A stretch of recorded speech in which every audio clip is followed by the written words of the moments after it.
आज का टॉपिक है ऑप्थेल्मिक प्रोडक्ट। ये हमारा चैप्टर 3 रहेगा, सूटिक्स का ये चैप्टर है और इसके अंदर में ये कुछ 4 पॉइंट है जो हमें कवर करने हैं ताकि चैप्टर पूरा कवर कर सके। पहला है ऑप्थेल्मिक प्रोडक्ट, जैसे कि चैप्टर की हेडिंग भी है तो ऑप्थेल्मिक प्रोडक्ट क्या क्या होते हैं उस बारे में। सेकंड, ऑप्थेल्मिक प्रोडक्ट की प्रॉपर्टी क्या रहेगी उस बारे में है। फिर थर्ड की प्रिपरेशन कैसे रहेगी ऑप्थेल्मिक प्रोडक्ट्स की। और फोर्थ पॉइंट है कि यहाँ पे 5 टाइप के ऑप्थेल्मिक प्रोडक्ट इस चैप्टर में बताए गए हैं, जो कि फर्स्ट है eye drop, second eye lotion, third eye ointment, fourth eye suspension और फिफ्थ जो है कॉन्टेक्ट लेंसेज। अब कॉन्टेक्ट लेंसेज भी यहाँ 2 तरह के हैं, हार्ड और सॉफ्ट। तो अगर हम ये सारे पॉइंट कवर कर लेंगे तो चैप्टर कवर हो जाएगा। तो स्टार्ट। ऑप्थेल्मिक प्रोडक्ट्स होते हैं वो प्रोडक्ट्स जो सिर्फ आंखों के लिए होते हैं और उन्हें प्रिपेयर्ड और स्टोर भी सेम वैसे ही किया जाता है जैसे पेरेंटल प्रिपरेशन को किया जाता है। यानी बहुत ही स्टाइल रहते हैं ये जो सॉल्यूशन, ये प्रोडक्ट्स जो होते हैं ऑप्थेल्मिक प्रोडक्ट्स, और काफी ध्यान से बनाया जाता है। किसी तरह का कोई भी माइक्रो ऑर्गेनिज्म इनके अंदर में ना हो, क्योंकि ये डायरेक्टली डालने वाले हम आंखों में। तो आंखों के सॉल्यूशन जो होते हैं काफी स्टाइल होने चाहिए। तो ऑप्थेल्मिक प्रोडक्ट हमेशा क्या रहेंगे, स्टाइल रहेंगे। और कुछ ऑप्थेल्मिक प्रोडक्ट्स यहाँ पे हैं, जैसे कि पहले भी स्टार्टिंग में डिस्कस कर चुके थे, थोड़ा बहुत नाम बता दिया था। फर्स्ट जैसे आई ड्रॉप, सेकंड फिर वही आई लोशन, थर्ड आई ऑइंटमेंट और फोर्थ है आई सस्पेंशन और फिफ्थ हमारा कॉन्टेक्ट आई। अब नेक्स्ट है प्रॉपर्टी ऑफ ऑप्थेल्मिक प्रोडक्ट्स।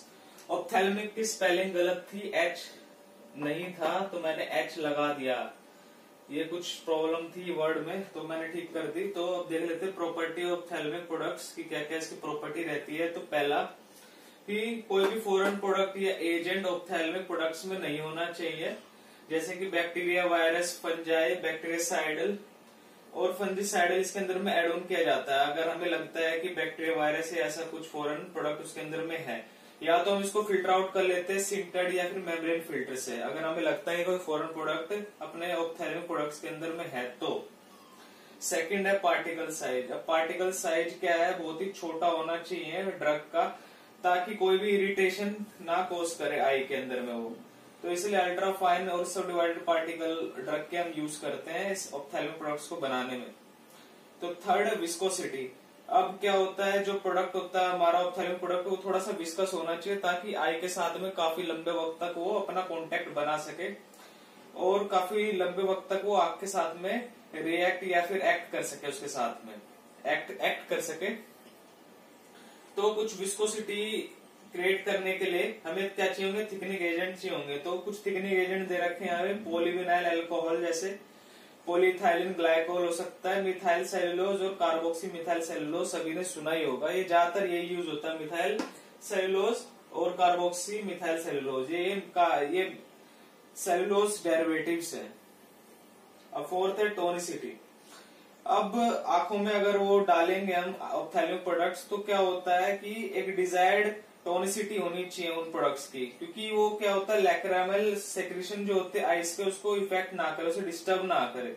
इसकी वजह से क्या होगा, अगर वो लैक्रामल सेक्रेशन को अगर डिस्टर्ब करेगा तो इरिटेशन हो सकती है। तो क्या होना चाहिए, उन प्रोडक्ट्स का एक डिजायर्ड टोनिसिटी होनी चाहिए ताकि वो आई को इरिटेट ना करे और ना ही लैक्रामल सेक्रेशन को डिस्टर्ब करे।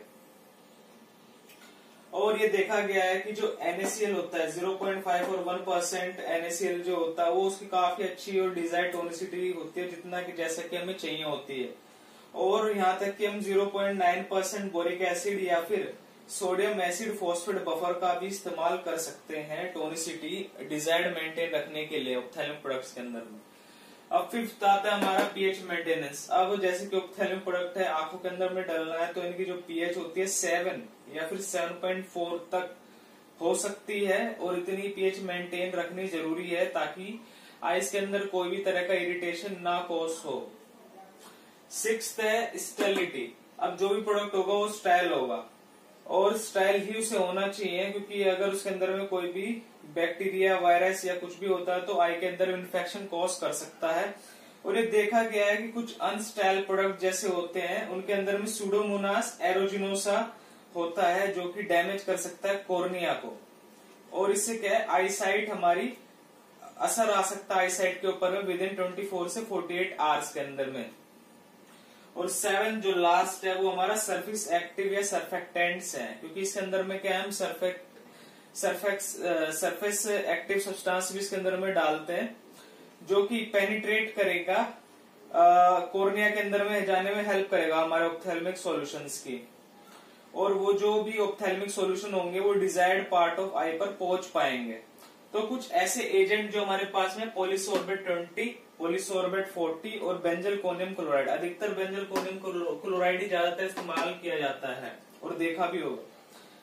तो 7th हमने समझ लिया कि 7 यही था कि कुछ इसका नाम थोड़ा सर्फेक्टेंट्स है, हाँ सरफेस एक्टिव सब्सटेंस होते हैं ये, जो कि ऑप्थेल्मिक सॉल्यूशन को पेनिट्रेट करने में हेल्प करते हैं ताकि कॉर्निया के अंदर वो जा सके इजीली और अपना असर दिखा सके। अब नेक्स्ट है प्रिपरेशन ऑफ ऑप्थेल्मिक प्रोडक्ट की। ऑप्थेल्मिक प्रोडक्ट की हम प्रिपरेशन कैसे करेंगे, ये जो प्रोसेस यहाँ लिखे हुए हैं 5 पॉइंट, ये आई ड्रॉप्स के लिए होते हैं कि आई ड्रॉप्स की प्रिपरेशन कैसे होती है। तो फर्स्ट है एडिंग ऑफ बैक्टीरियासाइड या फिर फंगिसाइड्स। तो जो आई ड्रॉप होती है उसके अंदर ऑयली या फिर एक्वस वेहिकल होता है जो कि ग्रोथ को सपोर्ट कर सकता है माइक्रोब्स की, सो उसके अंदर बैक्टीरियासाइड या फिर फंजीसाइड डाला जाता है। ज्यादातर एग्जांपल के लिए फिनाइल मर्क्यूरिक नाइट्रेट है, जैसे 0.02% इसमें डाला जाता है। बेंजलकोनियम क्लोराइड इसके अंदर 0.01% डाला जा सकता है, और क्लोरोहेक्सिडिन एसीटेट जो कि 0.01% डाला जा सकता है। इसमें बेसिकली बेंजलकोनियम क्लोराइड ज्यादातर डाला जाता है। और एक चीज और ध्यान रखने वाली कि फिनाइल मर्क्यूरिक नाइट्रेट जिस भी प्रिपरेशन जिस भी आई ड्रॉप में होता है वो लंबे वक्त तक यूज नहीं करनी चाहिए पेशेंट को। और सेकंड बात ये कि जो भी आई ड्रॉप एनेस्थेटिक जिसके अंदर की रहेगा, अगर किसी भी आई ड्रॉप के अंदर में एनेस्थेटिक है तो बेंजलकोनियम क्लोराइड उसके अंदर में यूज नहीं करना चाहिए। अब सेकंड है मेडिकामेंट और एडजुएट, ये अब हमने ऐड कर दिया बैक्टीरियासाइड और फंजीसाइड। इसके बाद में अब आगे क्या करना है हमें, जो मेडिकामेंट रहेगी, जो दवाई रहेगी, ड्रग रहेगी, उसको क्या करेंगे बैक्टीरियासाइड के सॉल्यूशन के अंदर में मिक्स कर देंगे और उसके साथ में एडजुएट को भी मिक्स कर देंगे। तो यहाँ पे एडजुएट यहाँ पे लिख रखे हैं। एडजुएट में थिकनिंग एजेंट है जैसे कि सेलुलोज डेरिवेटिव्स, जो हम पहले भी डिस्कस कर चुके हैं। और फिर सेकेंड है बफर्स हमारे पास, जो कि बोरिक एसिड है, सोडियम सीट्रेट और सोडियम एसिड फोस्फेट है। अब कुछ एंटीऑक्सीडेंट भी इसके अंदर डाले जाते हैं क्योंकि कलर भी तो चेंज हो जाता है और भी चीजें रहती हैं इसमें। तो सोडियम मेटाबाइसल्फाइड इसमें डाल सकते हैं या फिर सोडियम बाइसल्फेट भी डाल सकते हैं एज एंटीऑक्सीडेंट। अब फोर्थ है इसमें सर्फेक्टेंट्स, जैसे कि हमने पिछली बार भी बात करी थी, तो इसमें पॉलीसोर्बेट 20 भी देखा था, वहां भी पॉलीसोर्बेट 40 भी देखा था। इसके अंदर हम बेंजलकोनियम क्लोराइड भी हम डाल सकते हैं। अब थर्ड है क्लैरिफिकेशन। अब ये जो हमने प्रिपरेशन बनाई है इसको अब साफ भी करना है। मान लो इसके अंदर में कोई फॉरेन प्रोडक्ट है और भी कुछ है तो उसको साफ करना है, तो उसे हम साफ करेंगे मेम्ब्रेन फिल्टर से। मेम्ब्रेन फिल्टर से साफ करने के बाद इसे हम कंटेनर में स्टोर कर देंगे प्रिपरेशन को। इसके बाद में प्रिपरेशन को हम स्टेरलाइज करेंगे। स्टेरलाइज करेंगे हम ऑटोक्लेविंग से, जो कि फाइनल कंटेनर को हम क्या करेंगे ऑटोक्लेव के अंदर में रख देंगे और ऑटोक्लेविंग स्टार्ट करेंगे। फिफ्थ है जब ऑटोक्लेव हो जाएगा, स्टेरलाइज हो जाएगा, तो कंटेनर को लेबल कर देना उसके नाम के साथ, ड्रग के नाम के साथ, कंपोजिशन के साथ में। और लेबल के ऊपर में ये जरूर लिखा होना चाहिए for external use only, not for injection. ये सिर्फ जो है एक्सटर्नल यूज के लिए है, इस्तेमाल ना करें इसे इंजेक्शन के तौर पर, इंजेक्शन की तरह इसको ना दें। प्रोसीजर ऑफ प्रिपरेशन की कैसे हम तैयार करेंगे। तो पहले है आई ड्रॉप्स। आई ड्रॉप्स क्या होती हैं, आई ड्रॉप्स एक्वस और ऑयली सॉल्यूशन होती है या फिर सस्पेंशन होती है ड्रग्स की, जो कि आंखों के लिए होते हैं। और इनके अंदर में anaesthetic, antibiotic, anti inflammatory, antiseptic substance या ड्रग इसके अंदर में होती है इन आई ड्रॉप्स के अंदर में। तो फर्स्ट एग्जांपल है एट्रोपिन आई ड्रॉप का। तो इसके लिए इंग्रेडिएंट क्या क्या चाहिए हमें, atropine sulphate, phenyl mercuric nitrate. Phenyl mercuric nitrate की स्ट्रेंथ रहेगी 0.002%। और थर्ड में चाहिए प्यूरिफाइड वाटर। अब इसके अंदर मैंने क्वांटिटी नहीं लिखी है, क्वांटिटी याद नहीं रहती तो इसलिए नहीं लिखी। और अगर पेपर में जरूरी नहीं कि क्वांटिटी हम लिखे इंग्रेडिएंट लिख देंगे तो चलेगा। अब प्रोसीजर है। प्रोसीजर वैसी है जैसे कि हमने इससे पहले डिस्कस किया था कि ऑप्थेल्मिक प्रिपरेशन हम जो भी प्रोडक्ट रहेंगे वो कैसे बनाएंगे आई ड्रॉप का। तो ये वही प्रोसीजर लिखा हुआ है, बस इसको थोड़ा स्टेटमेंट में बता देता है। पहले तो एक स्टाइल सोल्यूशन रहेगा इसका फिनाइल मेरक्यूरिक नाइट्रेट का, इसका एक सोल्यूशन बना लेंगे। इसकी स्ट्रेंथ रहेगी 0.002% इसकी स्ट्रेंथ रहेगी फिनाइल मेरक्यूरिक नाइट्रेट की। और इसके अंदर में क्या रहेगा कि स्टाइल एट्रोपिन सल्फेट डाल देंगे, मिक्स कर देंगे। इसके बाद में मेकअप करना वॉल्यूम में प्यूरिफाइड वाटर से। इसके बाद में जब हमारे पास में सॉल्यूशन बन जाएगा तो इसको पास करेंगे हम मेम्ब्रेन फिल्टर से, जो कि रहेगा 0.8 माइक्रोमीटर का। मतलब उसका जो सीवी या कह लो इसका जो पोर साइज है वो 0.8 माइक्रोमीटर का रहेगा। और उसके बाद में जब वो पास आउट होके जो हमारे पास में स्टाइल सैंपल या सॉल्यूशन आ जाएगा उसको हम ट्रांसफर कर देंगे स्टाइल कंटेनर के अंदर। फिर उस कंटेनर को जिसके के अंदर की वो सॉल्यूशन है उसको हम क्या करेंगे, ऑटोक्लेव कर देंगे ताकि स्टेलाइज हो जाए। और उसके बाद में प्रिपरेशन को हम लेवल कर देंगे। तो इस तरीके से हमारी आई ड्रॉप बनके तैयार हो जाएगी। अब सेकंड देख लेते हैं आई लोशन कैसे बनाएंगे। आई लोशन क्या होते हैं, जनरली क्लीनिंग या रिंसिंग के लिए होते हैं आईज को, यानी कि आंखों को साफ करने के लिए होते हैं, धोने के लिए होते हैं, ताकि जो भी इरिटेंट है आई में से वो निकल जाए। और ये जनरली लार्ज वॉल्यूम में अप्लाई किए जाते हैं आंखों पर, मतलब कि लार्ज वॉल्यूम में हम आंखों में इसको डालते हैं ताकि जो भी कचरा करकट या कोई भी कह लो इरिटेंट है वो निकल जाए आंखों से। तो कॉमनली आई लोशन होते हैं NaCl, सोडियम क्लोराइड मतलब, और सोडियम बाइकार्बोनेट और जिंक सल्फेट। ये हम कुछ आई लोशन इनसे बनाते हैं।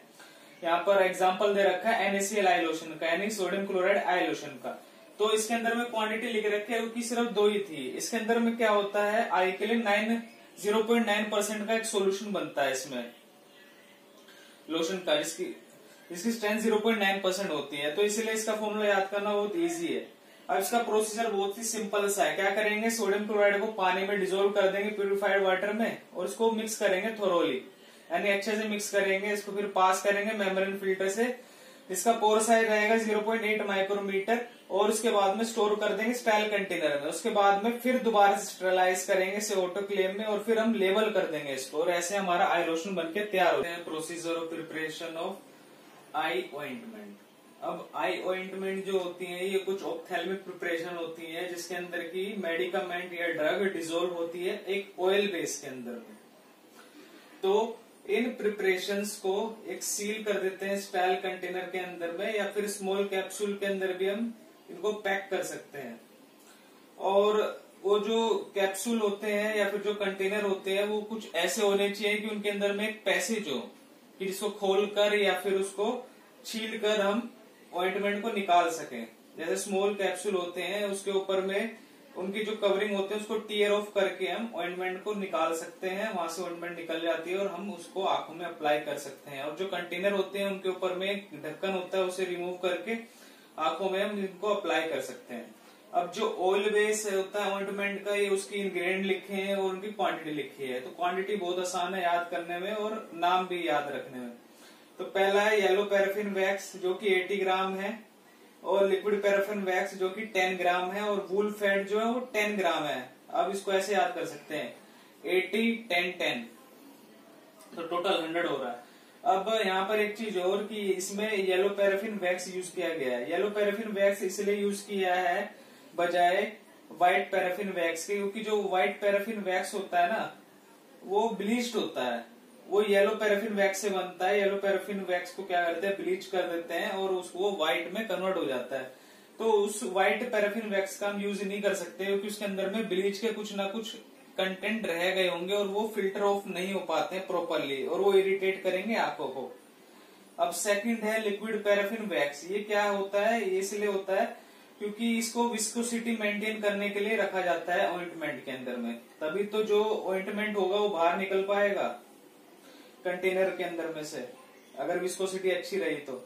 और जो वूल फैट है वो एक इमल्सिफाइंग एजेंट की तरह काम करता है, और इसी के अंदर में जो मेडिकामेंट होते हैं वो डिसॉल्व हो जाते हैं और डिस्ट्रीब्यूट हो जाते हैं अच्छे से। अब बात कर लेते हैं एग्जांपल की एट्रोपिन सल्फेट आई ड्रॉप की, इसको हम कैसे बनाएंगे। तो इसका प्रोसीजर वो सिंपल सा है जो कि लिखा हुआ है। क्या करेंगे, यहाँ पर से येलो पैराफिन वैक्स और वूल फैट, इन दोनों को इकट्ठा करके हीट कर देंगे हॉट वाटर बाथ में, और उसके बाद में मिक्स करेंगे ये लिक्विड पैराफिन को। इसके बाद में फिल्टर कर लेंगे मेल्टेड वैक्स को कोर्स फिल्टर पेपर से, जो कि अटैच रहेगा एक हीटेड फनल में। हीटिंग फनल एक होगी, उसके ऊपर में कोर्स फिल्टर पेपर लगा होगा, और वहां से हम क्या करेंगे मेल्टेड वैक्स को पास आउट करवा लेंगे, ताकि हमें एक साफ स्टाइल वैक्स मिल पाए अच्छी खासी। उसके बाद में हम क्या करेंगे, इस वैक्स को एक स्टाइल कंटेनर में डाल देंगे, और दोबारा से क्या करेंगे, इसको स्टाइल करेंगे। बेसिकली पहले कोर्स फिल्टर पेपर से इसको कर लिया था हमने साफ, क्लैरिफाई कर लिया था। इसके बाद में इसको प्रॉपरली स्टाइल भी करना है वैक्स को। तो ऐसा करने के लिए इसको हॉट एयर ओवन में हम रख देंगे। इसके बाद में इसके अंदर हम style atropine sulphate add on कर देंगे वैक्स के अंदर में बाय स्टीयरिंग थोरोली, अच्छे से स्टीर कर लेंगे, और इसके बाद में कूल डाउन कर देंगे। इसके बाद सील और लेवल कर देंगे। तो ऐसे करके हमारे पास में एट्रोपिन सल्फेट आई ऑइंटमेंट बन जाएगी। अब फोर्थ पॉइंट इसमें है आई सस्पेंशन। अब आई सस्पेंशन जो होते हैं बेसिकली कॉमनली ये यूज नहीं किए जाते हैं, अधिकतर ना के बराबर इनका इस्तेमाल होता है, क्योंकि इनके अंदर में कुछ ऐसी ड्रग्स होती हैं जो इनसोल्युबल होती हैं व्हीकल के अंदर में। जो व्हीकल्स होते हैं इनके अंदर में डिजोल्व होती है, उनके अंदर ये इनसोल्युबल होती है। इस वजह से क्या होता है, इनको काफी परेशानी होती है, इनसोल्युबल है क्योंकि ये, और हमें इनकी जरूरत भी पड़ती है काफी बार आंखों में डालने के लिए। तो हम क्या करते हैं, हमें चाहिए होगा एक स्टाइल और फाइनली डिवाइडेड पार्टिकल चाहिए होंगे इन ड्रग्स की या इन मेडिकामेंट्स की। उसके बाद में क्या करेंगे, इसको कंटेनर में डाल लेंगे और इंश्योर कर लेंगे कि यूनिफॉर्मली डिस्ट्रीब्यूटेड हो गए हैं सभी पार्टिकल्स, और जब हम शेक करेंगे कंटेनर को तो दोबारा से डिस्ट्रीब्यूट हो जाएंगे यूनिफॉर्मली, और हम इनको आराम से डाल सकेंगे आंखों में। तो ये रहा आई सस्पेंशन। बिल्कुल एंडिंग में पहुंच गए हैं। ये फिफ्थ पॉइंट है कॉन्टेक्ट लेंसेज। ये लास्ट ऑप्थेल्मिक प्रोडक्ट है। कॉन्टेक्ट लेंसेज जो है होते हैं ये मिथाइल मेथाक्राइलेट से बने होते हैं, जो कि एक प्लास्टिक लाइक सब्सटेंस होता है। कॉन्टेक्ट लेंसेज जो होते हैं दो टाइप्स के होते हैं, पहला तो हार्ड और दूसरा सॉफ्ट। जो हार्ड कॉन्टेक्ट लेंसेज होते हैं वो हाइड्रोफोबिक होते हैं, और जो सॉफ्ट कॉन्टेक्ट लेंसेज होते हैं वो हाइड्रोफिलिक होते हैं। अब जो हार्ड कॉन्टेक्ट लेंसेज होते हैं वो अप्लाई किए जाते हैं जिनके लिए हमें वेटिंग एजेंट और स्टोरेज सॉल्यूशन की रिक्वायरमेंट होती है। अगर हम इन्हें अप्लाई करना है, अगर हार्ड कॉन्टेक्ट लेंसेज को अगर हमें अप्लाई करना है तो हमें क्या चाहिए होगा, एक वेटिंग एजेंट और स्टोरेज सॉल्यूशन चाहिए होंगे। तो वेटिंग एजेंट नाम से पता लग रहा है ये वेट करने के लिए होता है हार्ड कॉन्टेक्ट लेंसेज को, क्योंकि ये हाइड्रोफोबिक होते हैं, और क्योंकि ये हाइड्रोफोबिक है इस वजह से लैक्राइमल सीक्रेशन जो आई की होती है वो इन्हें वेट नहीं कर पाती है, और इस कारण से ये वेट भी नहीं हो पाते हैं। तो इसलिए हमें क्या है, वेटिंग एजेंट की रिक्वायरमेंट होती है। और वेटिंग एजेंट के अंदर में हमारा थिकनिंग एजेंट भी होता है जो कि सेल्यूलोज डेरिवेटिव है, जैसे कि सेल्यूलोज मिथाइल सेल्यूलोज हो सकता है, कार्बोक्सी मिथाइल सेल्यूलोज होता है, कोई भी हो सकता है हमारा सेल्यूलोज डेरिवेटिव में। और सेकंड, इनके अंदर में बफर्स भी होंगे, जैसे NaCl एक बफर है वो होगा। और इसके अंदर थर्ड एंटी माइक्रोबियल्स भी होंगे, जैसे बेंजलकोनियम क्लोराइड। ये काफी बार रिपीट हुआ है, बेंजलकोनियम क्लोराइड बहुत ही फेमस एक ड्रग, एक एंटी माइक्रोबियल ये है जो कि अधिकतर ऑप्थेल्मिक प्रोडक्ट से मिल ही जाता है। और जब हम वेटिंग एजेंट से उसको वेट कर लेंगे और तब हम इसे इंसर्ट करेंगे आईज में। अब अगला है पॉइंट है स्टोरेज सॉल्यूशन। अब स्टोरेज सॉल्यूशन क्या होते हैं, स्टोरेज करने के लिए होते हैं आई लेंसेज को, जो कि नाम से पता लग रहा है। अब ये क्या है, लेंसेज को प्रोटेक्ट भी करते हैं माइक्रोब से और उन्हें वेट भी रखते हैं, गीला भी रखते हैं। और जब आई लेंसेज को रिमूव करते हैं तो इन्हें क्लीन करना पड़ता है वेटिंग एजेंट से, और फिर रिंस करेंगे इसे हम प्यूरिफाई वाटर के साथ में, और फिर दोबारा से इसे हम अब स्टोर कर सकते हैं स्टोरेज सॉल्यूशन के अंदर, जिनके के अंदर रहेंगे एंटी माइक्रोबियल्स, जो कि इस कॉन्टेक्ट लेंस को प्रोटेक्ट करेंगे माइक्रोब्स के अगेंस्ट। और एक मोस्ट इम्पोर्टेंट बात कि ये स्टोरेज सॉल्यूशन जो होते हैं वक्त वक्त पे चेंज करते रहने चाहिए, क्योंकि गंदे भी होते जाते हैं। अब हम आ जाते हैं कॉन्टेक्ट लेंसेज पे, क्योंकि कॉन्टेक्ट लेंसेज क्या होते हैं, हाइड्रोफिलिक होते हैं, इसलिए इन लेंसेज को किसी भी वेटिंग एजेंट की जरूरत ही नहीं होती है, क्योंकि ये हाइड्रोफिलिक हैं और ये एब्जॉर्ब कर सकते हैं लैक्राइमल सीक्रेशंस को आईज के अंदर में से, और ये वेट हो जाते हैं।